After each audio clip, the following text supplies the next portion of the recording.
చలికాలం మొదలైనప్పటి నుంచి చలి ఉండడం వల్ల మార్నింగ్ లేవగానే ఏది కూడా చల్లని వస్తువులు కానీ పట్టడం లేదు. చల్లని పదార్థాలు తినాలన్నా అస్సలు తినబుద్ధి కావట్లేదు. ఏదైనా వేడిగా ఉంటేనే తినాలనిపిస్తుంది.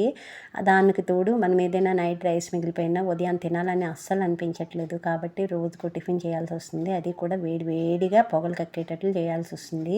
సో ఈరోజైతే ఇంకా మసాలా దోశ చేద్దామని చేశాను. ఇంకా వేడి వేడిగా ఏదైనా 2 రకాల చట్నీలు ఉంటే చాలు, దాంతో చక్కగా తినేయొచ్చని వేడిగా దోశలేసి దాంట్లో ఇలా మసాలా గార్నిష్ చేసి కాస్త ఆయిల్ వేసేసి క్రిస్పీ వచ్చేంత వరకు ఉంచేసి చక్కగా తీస్తే అబ్బా క్రిస్పీ క్రిస్పీ దోశ వేడి వేడిగా అబ్బా ఈ చలికి తినాలనిపించి చక్కగా అసలు నోరు ఊరేలాగా అలా చేసుకుని చక్కగా తింటుంటే ఆ వేడి చలి కూడా పోతుంది. సో చూసారా ఎంత చక్కగా గార్నిష్ చేశానో. ఒక పక్క అల్లం చట్నీ, ఇంకో పక్క పల్లీ చట్నీ రెండు కలిపి దోశలతో తిన్నామంటే ఉంటుంది మహా అద్భుతంగా ఉంటుంది.